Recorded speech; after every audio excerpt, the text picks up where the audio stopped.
Conversation with the Candidate continues. Okay, thank you for clicking on our extended conversation with the candidate here online or on your mobile app. We're going to have 30 minutes of questions and social media questions and from our town hall audience here in New Hampshire with Congressman Eric Swalwell, who's running for president. So let's get right to it, and we're going to start with Stephen Kidder. Hi, Stephen. Howdy, thank you so much for being here. Of course. My name is Stephen, and I'm an ACLU voter, which means I prioritize civil liberties when I cast my ballot. And an issue that's really important to me is mass incarceration. Yeah. And I first off want to thank you for your vote for the bipartisan First Step Act. And then, additionally, with national momentum behind ending mass incarceration, would you commit to reducing federal prison population by half during a presidency? I'll commit to reducing federal prison population of non-violent, non-serious, non-sexual offenders. And I was a prosecutor, and I sat in a chair where I prosecuted some of the worst people in the world for the worst crimes, but also showed mercy where I thought people should not be going to jail. But I saw the failures of not having addiction services or job training or retraining services for people who really needed it. So I voted for the First Step Act, which essentially reduces the prison population for non-violent, non-serious offenders. I think it should be called the Last Step Act, though, because sending someone to prison should be the last thing you do once you've exhausted all other remedies. What I would do first is invest in the communities that don't have investment in them. So when I was a prosecutor, too often I'd sit in a West Oakland apartment building talking to a witness of a crime, usually a young black man, and I would hear the piercing sounds of police sirens outside, and I'd see the payday lenders and liquor stores across the street, and I'd hear about the crumbling schools that these kids would go to. And I knew it didn't matter how hard they worked, didn't matter how smart they were, if we didn't invest in them and believe in their God-given potential, they weren't going to have the same opportunities that I did. So I would first just invest in every community, put modern schools in every community, not just the wealthy communities. When it comes to sentencing, again, I would try and divert people from going to jail as often as you can and believe that, again, if you give them a skill, that they'll have that dignity of work and they won't go into a life of crime. And then the last thing I would address would be prison reform. The first two are much harder. So we've done the easy step. Now we need leadership. And I think a prosecutor in the White House, someone who has demonstrated, as I said, knowing law and order, but also mercy and redemption and opportunity, that can make a big step forward on this issue. Thank you so much. Quick follow-up there. Yeah. There does seem to be consensus around some leniency or amnesty perhaps for drug offenders, and you mentioned you wanted to keep the violent folks in. Yeah. When you talk about prison reform, though, how does that work? Because so often now we see people go to prison and they come out not rehabilitated, but even worse criminals, essentially. Right. So obviously in our prisons, I would like them not to just be housing units, but to be learning units for those. And even I went to San Quentin Prison not too long ago near my congressional district, and I saw that you had lifers learning how to code. And at first I thought it was counterintuitive, like, well, they're going to be here for the rest of their life. And the warden said to me, he said, no, he said, you're always learning, no matter what your sentence is. We want people to always have that dignity of learning. And so I think if you can do that for a lifer, you should certainly do that for someone who's going to get out and is going to be productive. But as it relates also to drug use, I know this state has been affected more than almost any other by the opioid crisis. And what I've seen is that decentralized models of care can really work. And I know Mayor Craig here has invested in putting opioid treatment centers at firehouses, and you've seen a reduction of 19% in opioid overdoses. And I think expanding the healthcare resources, not just putting them all in one place at a VA or putting them in hospitals, but at firehouses and schools, where we go in the community, having people go there to get treatment rather than just one centralized place. Okay, next question comes from social media and Elizabeth Radisich. She says, I'm the mom of the cutest 3-year-old twins you've ever seen. They're African American. Since I'm not, I do a lot of listening to African Americans to learn more about race, and then I share what I learn. Who are African Americans you listen to about race, and what are some of the key things that you've learned from them? I'm lucky that I get to serve with my hero in the United States Congress, John Lewis. John Lewis is a civil rights leader. I went to his district last year, and he and I did a couple town halls, and he is a living activist. I mean, he marched across the Edmund Pettus Bridge for civil rights, in the 50s and 60s, led that charge and still does that today. He led us to a sit-in on the House floor a couple years ago after the Pulse shooting in Orlando. So he is a model for me of civil rights activism and causing good trouble to make a change. But I also recognize that you have a different experience as a black man or a black woman in America today, and a lot of that has to do with the way that you engage with the police or the way that you engage in a job interview or your opportunity to get a job. I do a few things to change that. First, I would require every police department in America that receives federal funds to have their officers wear body cameras. That's for the police officers' security, but also for the community's accountability. I'd also require that the departments have to look like the communities where they patrol. Too often, as you saw in Ferguson, you could have an overwhelming, a majority of the population is African American, but almost no African American officers. We have to change that to get rid of the implicit bias that exists. I chair the Intelligence Modernization Subcommittee on the intelligence community, and my number one priority there is racial diversity and making sure that our intelligence community, the CIA, the FBI, the NSA, that they look like the country that they're asking to defend. And so I think just putting those diversity requirements on our federal workforce and on our police departments can go a long way to getting rid of bias and those unfortunate experiences that people in the black community still go through today. Quick but hefty follow-up here. A lot of candidates have taken a position on reparations for slavery. What's your stand on that? I've signed on to the bill by Congresswoman Sheila Jackson Lee from Texas that would have a commission on reparations, because I think it is time that we have that conversation and put forth the fairest remedy for a community that has still paying the price for sins from so long ago. I mean, they're still living that today, and that's why I think investing in those communities that need it most. I've seen it in Oakland, I've seen it in Baltimore where I went to law school, I see it across America. Invest and believe in those communities has to come first. Next question comes from Benjamin Pelletier of Nashua. Hi. Do you believe in adding more seats to the Supreme Court? If so, how do you determine what people should be added? No, I don't support that. I support just win, baby.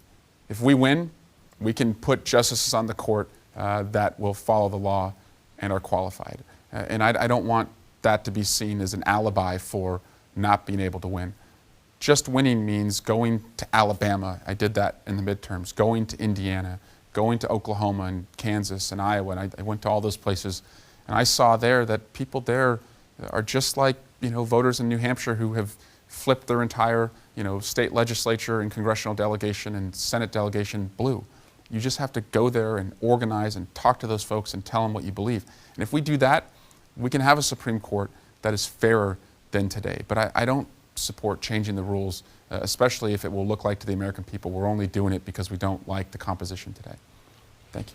Revealing your East Bay roots there with Just Win, Baby. Yeah, that's the Oakland Raiders. Al Davis of the Oakland Raiders. So, okay, a social media question coming from Dennis Goodman. Why do average Americans have to work over 20 years to retire with bare bones benefits while our representatives can retire at a very young age with a full pay and health insurance? So that's not true, but my dad did send me an email a couple of years ago. It was one of those like forward, colon, forward, colon, forward, colon, forward, colon. And then in the email he said, "Son, I hope this is not true. I'm very disappointed." And it was one of those chain emails that said that members of Congress get, pensions for life, salary for life, health care benefits. I'm on my wife's health care because it's better than what we have. There is no pension for life. There's no health care for life. But the premise of the question, which is that if you work hard in our country, it should add up to you doing better and dreaming bigger. That's not true for most Americans, and that's why I'm running for president. I want to change that. 80% of Americans are living paycheck to paycheck. Only half of us are invested in the stock market. We're in a top floor economy today, where most of the benefits of this economy are staying on the top floor. And so what I would like to see is guaranteed savings accounts. So in addition to Social Security, have a scheme where each paycheck, an employee, if you don't have an employer-provided pension, the employee would put money in, the government would put money in, and the employer would put money in, and that would increase what your retirement savings is when you retire. And so I think there's a lot more that we can do so that folks have dignity in retirement. But right now it's just making sure that this economy today is working for everyone who wants to work hard, not just folks on the top floor. Next question comes from Joan Whitworth. Congressman, there is a very real possibility that after the 2020 election, The Senate will remain under Republican control and the House Democratic. Knowing this, how are you going to convince voters that you can accomplish some of the more liberal objectives, such as an assault weapons buyback and ban, and then as president, actually deliver on your campaign promises? Yeah. Well, first is the nominee.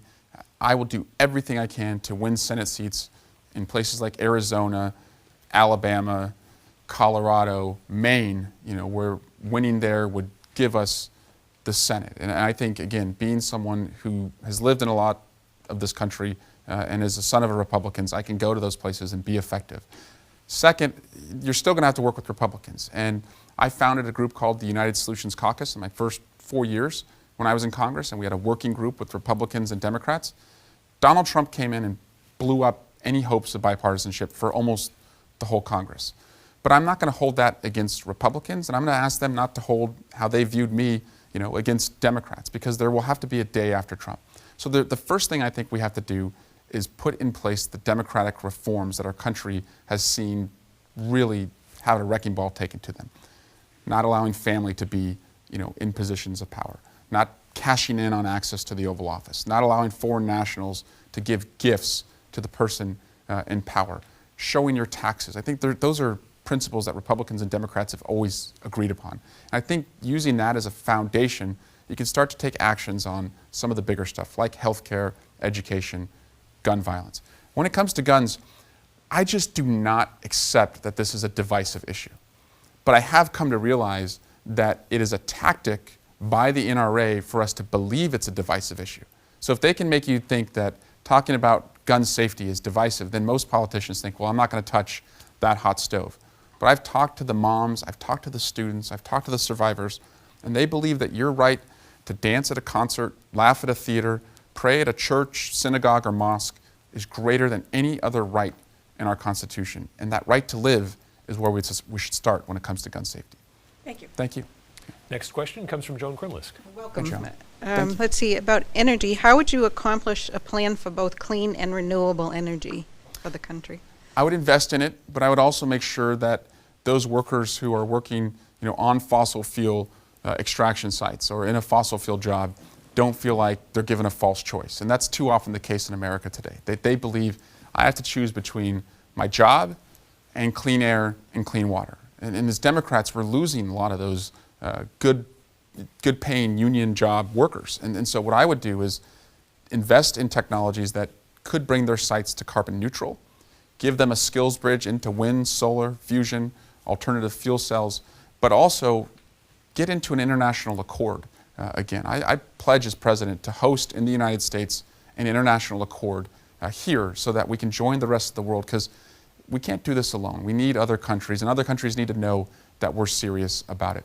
As it relates to some of the pollutants that you're seeing here, I know of the issue of PFAS and more contaminants being found.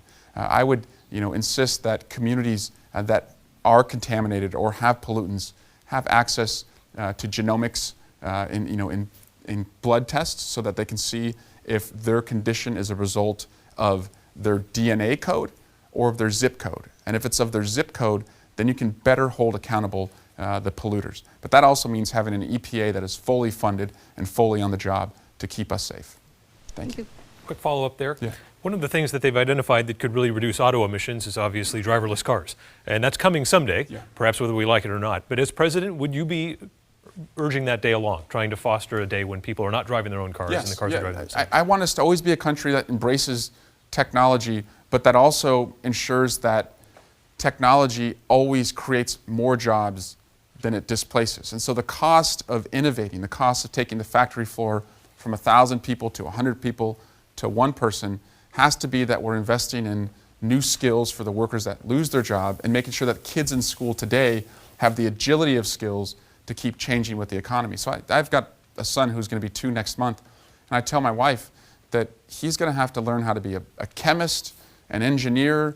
He's going to have to have a software background, and God forbid, sir, he's going to have to learn how to be a lawyer, just like you and me. But you're going to need to have all of those skills as the economy continues to change, but also take care of the people who are displaced. Next question comes from Leonard Morrill. First of all, thank you for spending your time with us. Of course, thank you for having me. You have supported legislation in Congress that would prevent the Department of Justice from interfering in commercial marijuana sales in states that have legalized the drugs. Many young people have stated that they started with marijuana and graduated to more powerful drugs. Does this bother you? Well, it would bother me if we didn't have limits on it, or we didn't give young people awareness in the classroom about the use of whether it's marijuana, alcohol, or any harder drugs. But I have family members myself who have MS. I have an aunt who has MS, and she uses medicinal marijuana as a way, to just use it as a way for pain relief.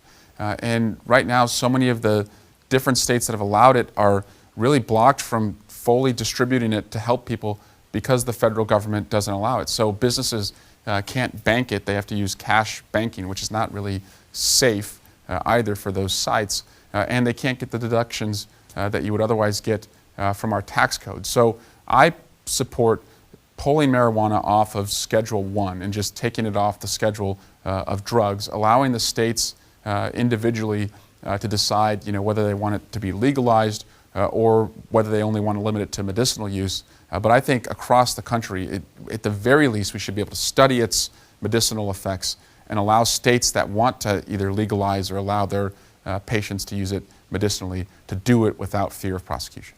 Thank you. Yeah, thank you. Thank you, Leonard. Next question comes from social media, and Roland Young wants you to explain your position on the Electoral College. Yeah, just win, baby. Again, I would love for it to be the popular vote.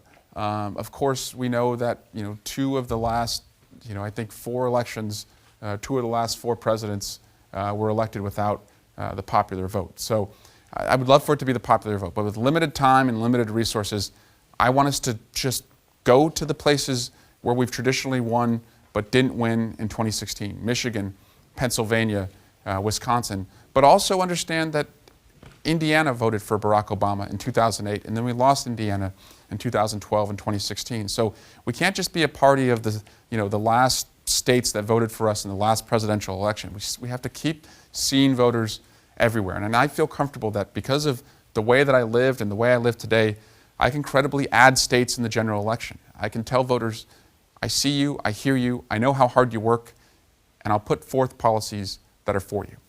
So you're essentially saying the Founding Fathers were right. They were very suspicious of the concentration of power, and the idea being that they wanted to mitigate the popular vote in some way. They were right.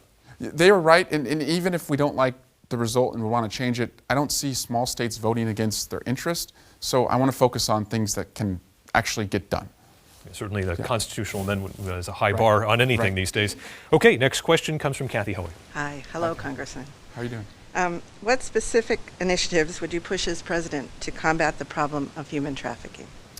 The question was about specific initiatives with human trafficking, and I was a human trafficking prosecutor in Alameda County in Oakland. And domestic trafficking is the real issue in America. A lot of people think human trafficking, it's international folks being brought here. It's actually our own kids, teenagers, runaways who get pulled in to that lifestyle. So first, I would fund resources for police departments, to make sure the community's aware. And a lot of times it's just seeing the signs of human trafficking. So a hotel owner, to see the signs of human trafficking. People on some of the different corners or different streets that have high volume of trafficking, for the store owners to see it and to report it. To invest in community-oriented policing. I have a brother who is a community-oriented police officer. He's on a federal grant and he runs a police athletic league. And so he's able to engage with young men and women and hopefully have a relationship where if someone sees a friend that could be trafficked, they can tell him. But also to make sure that we have tough crimes for any trafficker, tough laws for any trafficker that would traffic a young woman or a young man. So I feel comfortable because of my experience of doing this, of putting away traffickers, but understanding that it's also what we see and what we report in the community. It could make a big difference, and I would lead on that in the White House. Thank you. Thank you, Kathy. Next question comes from Carol Morrill. Welcome back to New Hampshire. In time, it takes a change of the federal law to be able to negotiate the lowering of prices for prescription drugs for Medicare. What steps have you or your colleagues taken to start the process? Yeah, so I support allowing negotiation for prescription drugs for Medicare, and also in a coverage for all model, I would support it for that. Second, I also believe that it would require the Department of Justice being up to the job when it comes to antitrust and making sure that there's always competition in the way that prescription drug companies offer products, and that no company has a monopoly that allows them to drive up the price. But third, as I said, I want to be the cures candidate. I want to be the candidate that invests in the National Institutes of Health and really gives them the resources they need to find cures. And what I've learned talking to scientists is that if we had data sharing requirements on every clinical trial, because right now you could have failed clinical trials, get federal research dollars, and never have to share the results of those failed trials. If we just started to share what we already know, that would go a long way in finding a cure and bringing down the cost. Thank you. Thank you. Thank you, Carolyn. Next question comes from Dan Bergeron. Hi, Dan. Hey, how are you? Good. As a Manchester School Board member, I'm certainly looking forward to your response to this question. Yes, sir. What does education funding look like in a Swalwell administration, and how do you see that impacting communities such as Manchester and other New Hampshire communities? Well, thank you, Dan. Thank you for serving. I know it's tough in New Hampshire when you get very few dollars from the state and you have to rely almost entirely on property taxes that are collected. What I would do and what I would change is I would view school construction dollars and school modernization as a federal responsibility. And so I would put the federal government in the business of funding the school districts that have the most infrastructure needs. And I believe by doing that, that would reduce what you are spending out of your own pockets on construction, and you could devote that to teacher pay, because I think teachers are not paid what they are worth, and that reduces your ability to recruit and retain them, but also increase what you can invest in as far as labs and research and tablets for the kids. But I want us to come to the table, and education is always going to be a local possession, and the curriculum, that's going to be decided by local school board members who know best. But I think you should have the federal government as a partner and an advocate when it comes to some of your biggest costs, like construction. Fascinating. Thank you. Thank you. Thank you, Dan. Quick follow on that one. Where do you stand on school choice and charter schools? A big debate, obviously, within the Democratic Party, and whether or not all schools should stay public or whether people should have options. I don't want us to give up on public education. I'm the product of public education, but I do understand why a parent would want to make a decision to send their kid to a charter school. I just think charter schools should have to live up and meet the same standards as public schools if they're going to get public dollars. Next question, social media. John Heisel asks, are you for taking handguns out of teachers' hands? I don't want to arm teachers, I don't want to arm rabbis, and I don't want to arm a theater usher. So I don't want teachers armed. Simple as that. All right. Christy St. Laurent is coming down. This is where on our Price is Right moment here. Come on down. There you go. All right. Yeah. Christy? Thank you for being here, Congressman. In your first term in Congress, you mentioned the United Solutions Caucus, bipartisan group, and one of the things that you guys met about and agreed on was actually the SAVE Act that you put forward to cut wasteful government spending over 10 years. And you've participated in other bipartisan efforts. Is it easier or harder now? You're in your fourth term. Is it easier or harder now for bipartisan efforts? And how do you see your role as president with the experience in the House and the bipartisan work? Yeah, so I've done it before, so I know, how to draw on that experience. I'll be honest with you, it's been tough with President Trump. Some of the relationships that I've had, have been frayed. And I've told my Republican friends in Congress and outside Congress that this is not being anti-Republican. It's just being anti, someone who doesn't respect the rule of law, the freedom of press, the institutions that we all hold so dear, and allowed a foreign adversary to attack us and can't condemn that attack. And so I'm against that. I'm not against them, but I understand why they are going to defend their president and they feel like I may be against them. So that's why I've pledged as president I would put together this team of rivals, because I do think you'll need Republicans in your cabinet to help you and have credibility with the country as you make some of these democratic reforms. And I'm pledging to do that, not because it's easy. I know it's also not necessarily popular among some Democrats, but I just believe in our democracy so much, and I care about the future of this country, that I think you're going to have to do that to move us forward. Thank you, Christy. One of the outcomes we've seen with divided government is an increasing reliance of the executive on executive orders.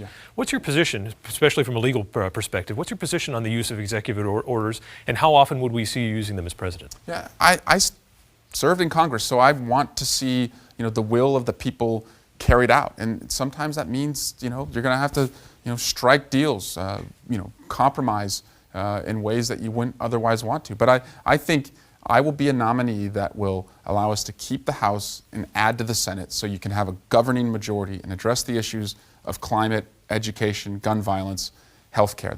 That's what I pledge. But I also, again, I'm not, so, as I said, extreme in my ways that I can't work with Republicans on issues. I have a bill right now with John Shimkus of Illinois.